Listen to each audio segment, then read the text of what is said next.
बैठ जाओ तुम वहां पे, बैठो बैठो नंगे सर बैठ क्या कर रहे हो? बैठो तुम वहां पे,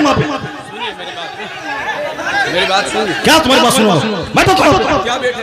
बैठ जाओ तुम। ये क्या कवाली की महफिल है? कवाली की महफिल है? ऐसे जलील नहीं किया जाता। कवाली की महफिल है ये? मुफ्ती साहब कवाली है ये? कवाली थी वो, ऐसे जलील नहीं किया जाता है। बैठे हुए थे, कवाली थी वो, कवाली थी वो, नहीं वो कवाली थी वो। कवाली में आप तो रुके हुए थे। बैठ जाओ सब, बैठ जाओ सब, बस भाई इस्लाह करने के लिए बैठा हुआ हूँ। बैठ जाओ, बैठ जाओ।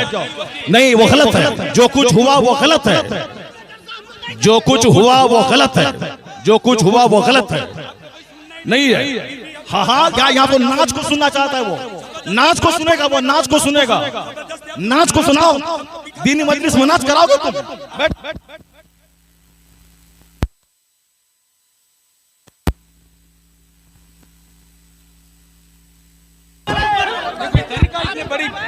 आप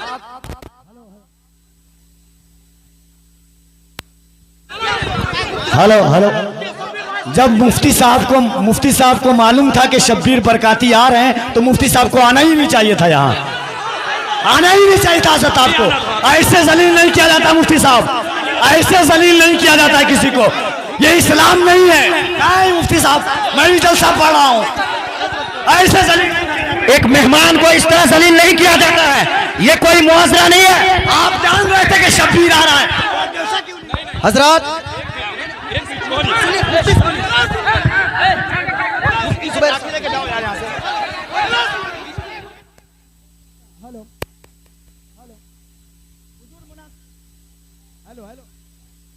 हेलो हेलो, अरे बैठिए आप लोग। हेलो हेलो, शांति हो जाइए, शांति हो जाइए, बैठिए बैठिए, शांति रखिए, बस बस बैठिए आप लोग, बैठिए, शांति बनाइए आप लोग, पहले शांति बनाइए। Hello hello hello mic. आप लोगों के बीच अल्लामा तौसीफ रजा साहब स्टेज पे हैं, कम से कम इस बात का ख्याल रखिए। तौसीफ मिल्लत आ चुके हैं।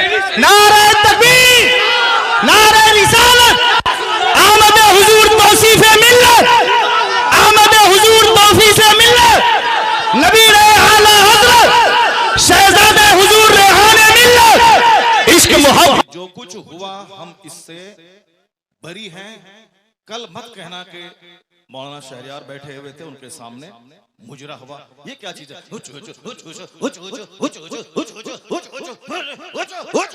क्या है ये? क्या है ये? तुम लोग कल दियोबंदी हो जाओगे, मैं दावे से कहता हूं। और दियोबंदी कल मजाक उड़ाएगा पूर्णिया का। तुम्हें मालूम है कि आसपास में सारे गैर मुकल्लिद हैं, ये सब कल मजाक उड़ाएंगे बरेलवियों के जलसे का। कहेंगे बरेलवियों का जलसा ये होता है, बरेलवियों का जलसा यही होता है। क्या चीज है? क्या ये नाथखानी है? यही नाथखानी है। ये इको हटा दो, उसके बाद क्या? इको तुम हटा दो, मेरे मदरसे का बच्चा इससे अच्छी नात पढ़ता है, अरबी कॉलेज का बच्चा इससे अच्छी नात पढ़ता है। हुचुड़ हुचुड़ का नाम नाथखानी है। क्या किया तुमने? सुन्नियत को बदनाम किया, बरेलवियत को बदनाम किया, मसलक के आला हजरत को बदनाम किया। इसी का नाम जलसा है, इसी का नाम कॉन्फ्रेंस है, इसी का नाम सीरत का जलसा है। वो तो हम फंस गए मजमे में, हम बैठ गए, मुफ्ती जुबैर साहब भी फंस गए जो मजमे में बैठ गए। हम अपनी बरात का इजहार करते हैं जो कुछ हुआ। मुफ्ती साहब किबला भी अपनी बरात का इजहार करते हैं, ताकि कल मत बोलना कि मनाज़िर अहले सुन्नत काज़ी सीमांचल बैठे हुए थे, उनके सामने मुजरा हो रहा था। हम लोग इससे बरी हैं। अगर रास्ता होता निकलने का तो हम निकल गए होते, वो रास्ता नहीं था, भीड़ की वजह से हम कुचल जाते, इसलिए हम नहीं निकले, मुफ्ती साहब भी नहीं निकले। बाकी रात के कितने बज रहे हैं? 2:10। कितने बज रहे हैं? टाइम देखो तुम, रात के 2:10 हो रहे हैं, 2:10 हो रहे हैं। मालूम है क्या हुआ इसमें? पब्लिक का चंदा इसीलिए हो रहा है। बैठ जाओ, अगर बिहार की इज्जत प्यारी है तो बैठ जाओ, अगर पूर्णिया की इज्जत प्यारी है तो बैठ जाओ। ये डांस करने के लिए जलसा होता है, चंदा होता है। बैठ जाओ सब। नाथखानी वो नहीं है जो तुमने सुनी है, नाथखानी वो नहीं जो तुमने सुनी है। भीड़ जुटाने का नाम जलसा है क्या? बैठ जाओ सब। अब अगर नात तुमने सुनी थी उसको तुमने नात कहा था अपने हिसाब से, तो तकरीर कौन सुनेगा? कुरान की बात कौन सुनेगा? हदीस की बात कौन सुनेगा? इस्लामी तालीमात के बारे में कौन सुनेगा? अगर तुम नात सुने थे, बैठे रहते, तकरीर सुनते, तब होता कि चलो भाई पूर्णिया के लोगों ने नात भी सुनी और तकरीर भी सुनी। अभी वो बैठने जा रहा है तो तुम सब उठ के भाग रहे हो। तुम्हारी वजह से हम लोगों की बेइज्जत और बदनामी होती है। बिहारी एक गाली बन के रह गया। जैसे कारोबार के एतबार से सारे लोग यहाँ से भीड़ लगाते हैं पंजाब दिल्ली में, वो तो अलग बात है। मजहबी तौर पर भी बिहारी एक गाली है। जिसका हम हाथ चूमते हैं, जिसका हम पैर चूमते हैं, वो हमारे जलसों की हरकतों को बयान करते हैं। वहां तकरीर नहीं होता। अभी मैं 4 दिन पहले हैदराबाद में था, वहां मेरी 2 घंटे की तकरीर हुई। एक बंदा नहीं उठा, सारे लोग गौर से तकरीर सुनते रहे। पुलिस वाले खड़े होकर तकरीर सुनते रहे, जबकि वहां कोई परमिशन नहीं था, लेकिन वो सारे लोग गौर से इस्लाम सुनते रहे, इस्लाम सीखते रहे। ये है तकरीर, ये है मुसलमानों का इस्लामी जज्बा। ये क्या है? बस हुचुड़ हुचुड़ सुने और भाग गए। ये कोई तरीका है क्या? ये कोई तरीका है क्या? यही नात हो गई क्या? नहीं, मैं उससे बरी हूं। मैं कतन कभी नहीं पसंद करता हूं इस तरह की नात खाने को। जो कुछ हुआ गलत गलत गलत हुआ।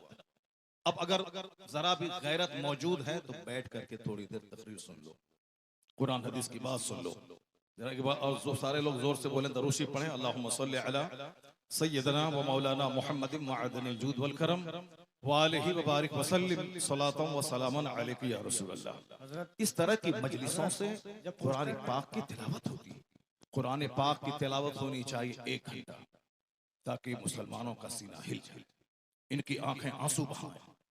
यहाँ कुरान पाक की तालीम के लिए मदरसा कायम होता है। मदरसे के जलसे में कुरान पाक की तालीम पे फोकस दिया जाता है। तो हमारे जलसे भी इस्लामिक इन्वायरमेंट में होते हैं। यहाँ मुस्तफा की हदीस सुनाई जाती है। ये बता दे कि तुम लोग यहाँ क्या सुनने के लिए आए थे? ये नंगे सर क्यों आए थे? क्या करने आए थे? सिर्फ शबीर बरकाती को सुनने आए थे? यहाँ जिसके साहब मर्तबे का ये आलम है कि बड़े बड़े उलमा जिनका हाथ चूमते हैं, उनकी कोई इज्जत नहीं है। और तुम साहब एक दुनियादार आदमी की ना सुन रहे हो। तुम्हें मालूम है तुम्हें क्या सब हो रहा है? तकरीर सुनो, हदीस सुनो और अपने स्टेट और अपने डिस्ट्रिक्ट को बदनाम मत करो। ये जलसा है, कव्वाली की महफिल नहीं है। यहाँ कुरान पाक की तिलावत होती है। आधा घंटा तक कुरान पाक की तिलावत होनी चाहिए। सरकार दो जहां सलाम की हदीस पाक की रिवायत होनी चाहिए। इस्लामी तारीख बयान करनी चाहिए। अब जलसा शुरू हो रहा है, यहाँ से गौर से सुनो। अल्लाह तबारक व तआला हमको और आपको सारे मुसलमानों को जलसे की कद्र करने की तौफीक अता फरमाए। जरा एक बार जोर से बोलो सुभान अल्लाह। हाथ उठा के बोलो ला इलाहा इल्लल्लाह मुहम्मदुर रसूलुल्लाह सल्लल्लाहु अलैहि वसल्लम। कुंतुम खैर उम्मतिन उखरिजत लिन्नास तअमुरूना बिल मारूफ व तनहौना अनिल मुनकर। तुम बेहतरीन उम्मत हो, तुम बेहतरीन उम्मत हो जो लोगों की तरफ भेजे गए हो। और तुम्हारी ड्यूटी है नेक राह पे चलना, नेकी का पैगाम देना, और तुम्हारी ड्यूटी है बुराइयों से रोकना। ज़कात, आपके खैरात, आपकी खैरात, आपके सदकात का क्या हमने इस्तेमाल किया? वो इसीलिए है साहब, नाते पाक पढ़ना इसीलिए है ताकि हमें मुस्तफा से मोहब्बत है। वरना सिर्फ नाते पाक पढ़ना ही हमारी गर्ज़ो कायत नहीं है। हमारा मकसद हयात है अल्लाह की इबादत करना। अल्लाह की इबादतों में क़यामत के दिन ये सवाल ही नहीं होगा कि तुमने नात पढ़ी या नहीं पढ़ी। सबसे पहला सवाल होगा, हुजूर फरमाते हैं इन्ना अव्वल मा युहासबु बिहिल अब्द यौमल क़यामति सलात। क़यामत के दिन सबसे पहला सवाल नमाज का होगा। फातिहा अच्छी चीज है मगर नमाज उससे बड़ी चीज है। जलसा जुलूस अच्छा काम है मगर नमाज पढ़ना उससे सबसे बड़ा काम है। मज़ारात की हाजिरी अच्छा काम है मगर उससे बड़ा काम है नमाज पढ़ना। सरकार आला हजरत का जो मसलक है वो मसलक यही है कि हाँ, नफल को नफल का दर्जा दिया जाए, फर्ज को फर्ज का दर्जा दिया जाए, वाजिब को वाजिब का दर्जा दिया जाए। ऐसा नहीं कि नफल को फर्ज बना दिया जाए, ऐसा नहीं कि साहब जो गैर जरूरी है उसको जरूरी का दर्जा दे दिया जाए। मसलके आला हजरत यही है कि फातिहा नफल है, नफल की हैसियत हो, जुलूस नफल है, जुलूस मोहम्मदी की नफल की हैसियत रहे, और मज़ारात की हाजिरी नफल है, उसकी हैसियत नफल ऑप्शनल की होनी चाहिए। सबसे पहला जो फर्ज आजम है वो नमाज है, फर्ज आजम नमाज है।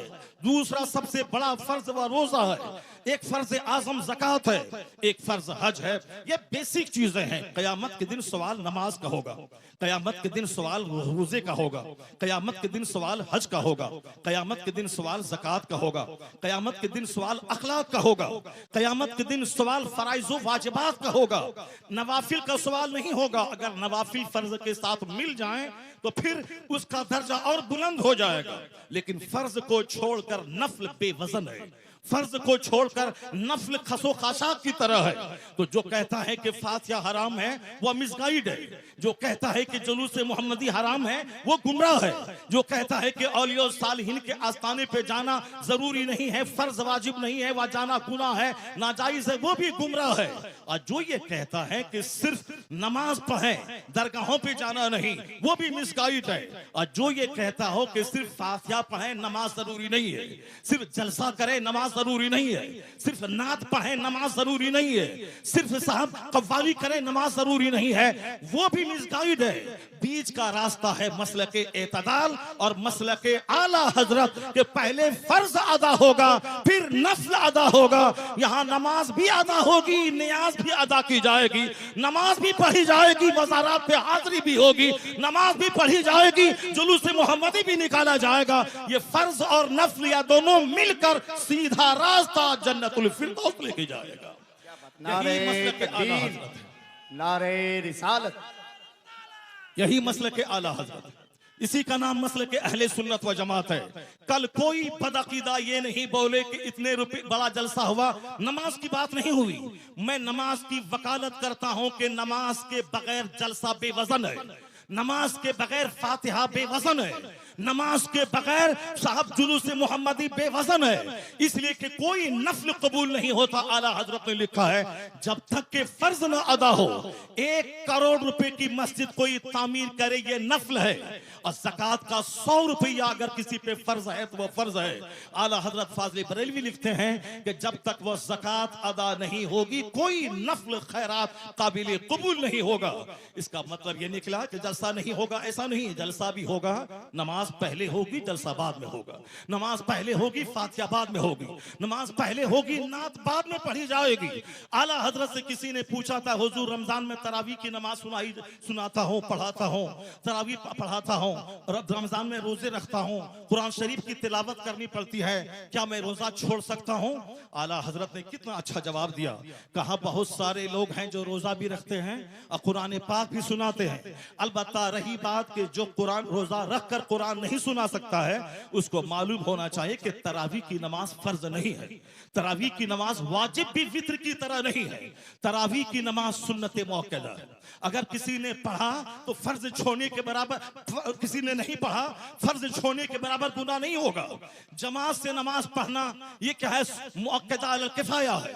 अगर जमात मस्जिद में तरावी की हो गई और फिर सारे लोग अपने घर में कुछ लोग पढ़ लिए, घर में पढ़ने वाला मुजरिम नहीं होगा। लेकिन अगर जोहर की जमात छोड़ दिया वह मुजरिम होगा। कहते हैं कि जो चीज फर्ज है रोजा, उसको छोड़कर ये तरावी की बात कर रहा है। बेहतर यही है कि वह तरावी अगर नहीं सुना सकता है, अलम तरा कैफा से लेके कुल बिरब्बिन नास तक, इसको पढ़ के अपनी तरावी पढ़ ले, मगर रोजा न छोड़े, क्योंकि रोजा फर्ज है, तरावी की नमाज सुन्नत है। ये फर्ज को फर्ज समझा जाए, नफल को नफल समझा जाए। जुनून और मजनू बन के ये नहीं बताया जाए जलसे और जुलूस और अपने आलिमों की तौहीन नहीं की जाए। हमारी सबसे बड़ी विडंबना यही है कि हम लोग गैर जरूरी को जरूरी समझते हैं।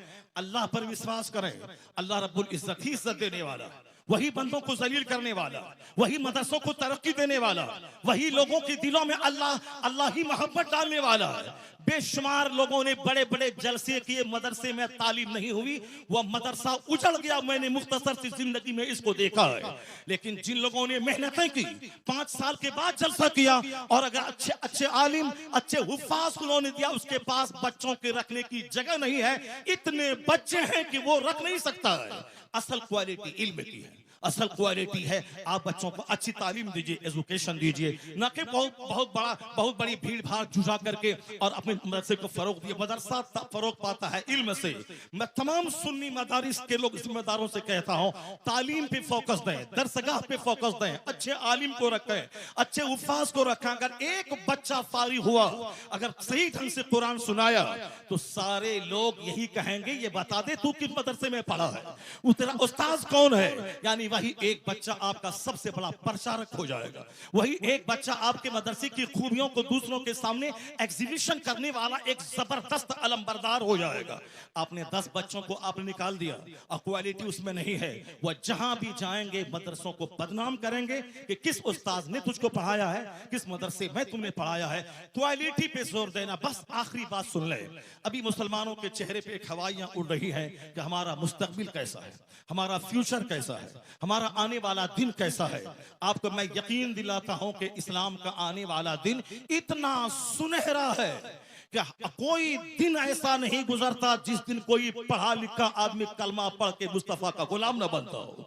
कोई दिन ऐसा नहीं गुजरता जिस दिन अमेरिका जैसे हाईली क्वालिफाइड और तरक्की याफ्ता मुल्क का कोई एक दानिश्वर कलमा पढ़ के मोमिन न होता हो। या जोश में ये बातें नहीं बोली जाती हैं, बल्कि ये बातें दलाइल और प्रूफ के साथ की जाती हैं। आप अगर पढ़े लिखे आदमी हैं, हमारे बच्चे स्कूल कॉलेज में पढ़ते हैं, मैं उन बच्चों को कहता हूं, एक नाम आपने सुना होगा जॉन डी रॉकफेलर का।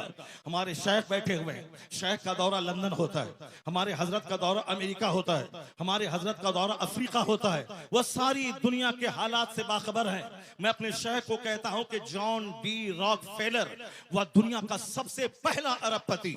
आज की तारीख में बेशुमार अरबपति हैं, टाटा, बिरला, जिंदल, मित्तल, अडानी, अंबानी, ये सारे के सारे अरबपति हैं। लेकिन जॉन डी रॉकफेलर वह दुनिया का सबसे पहला अमेरिका का अरबपति, बिलियनियर, मिलियनियर नहीं बिलियनियर, यानी अरबपति जिनके पास खरबों की दौलत थी।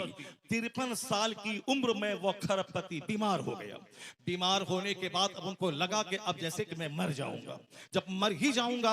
अक्सर आजकल ये डिप्रेशन का मर्ज बढ़ रहा है, औरतों में भी और मर्दों में भी। औरतें भी कहती हैं कि अब मुझको ऐसा लगता है कि मैं मर जाऊंगा, मर्द भी कहते हैं कि थोड़ा सा बीमार हुआ, बुखार हुआ और लगता है कि जैसे कि अब मैं मर जाऊंगा। ये मरने की बातें तो अब ठीक है, अच्छी बात है, मैं मर जाऊंगा, लेकिन मरने के बाद जहां जाऊंगा वहां के लिए तो काम बढ़ा देना चाहिए, वहां की इबादत बढ़ा देनी चाहिए। सिर्फ खौफ है कि मेरे बच्चों का क्या होगा, मेरी बच्ची का क्या होगा। नहीं, अक्लमंद वो है जिसको लगे कि अब मैं मर जाऊंगा तो उसको इबादत बढ़ा देनी चाहिए, सजदा बढ़ा देनी चाहिए, तिलावत बढ़ा देनी चाहिए, गुनाहों से सच्ची तौबा बढ़ा देनी चाहिए। ये होना चाहिए, ना कि साहब बाल बच्चों के खौफ में मौत से घबराना चाहिए। वमन यतवक्कल अलल्लाहि फहुव हस्बुह, जो अल्लाह पे भरोसा करता है अल्लाह उसके लिए काफी होता है।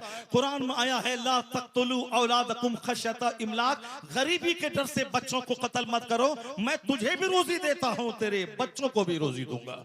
रोजी देने वाला अल्लाह है। वो अमेरिका का खरबपति, उसने सोचा कि अब जब मुझको मर ही जाना है तो अब क्यों नहीं सदका तो खैरात करके मैं मरूं। अपनी दौलत का एक बड़ा पार्ट मेडिकल एक्सपर्ट के खर्च पे उन्होंने डोनेट किया कि नई नई बीमारियां और उसके इलाज और ट्रीटमेंट दरियाफ्त करने के पीछे मेरी दौलत का एक बड़ा हिस्सा खर्च होगा। उन्होंने एक स्कूल बनवाया, गरीबों, मिस्किनों, माजूरों, बेवाओं के बच्चे स्कूल में पढ़ेंगे, फ्री तालीम। उन्होंने एक बहुत बड़ा हिस्सा अपनी दौलत का हॉस्पिटल पे वक्फ किया, यहाँ गरीबों, मिस्किनों, माजूरों, कम पैसे वालों का इलाज होगा। यानी अपने पैसे को गरीबों के लिए, सोशल वेलफेयर के लिए, चैरिटी के लिए उन्होंने दरवाजा खोल दिया। उसको ऐसा महसूस हुआ 2-3 महीने के बाद कि अंदर से उसका कैंसर का जख्म हल्का हो रहा है। ये द टाइम्स ऑफ इंडिया जो हिंदुस्तान का अंग्रेजी अखबार है, हमारे बच्चे तो एमए करने के बाद भी एक जुमला अंग्रेजी नहीं बोलते हैं। जिसको होना था डीएम, वो चपरासी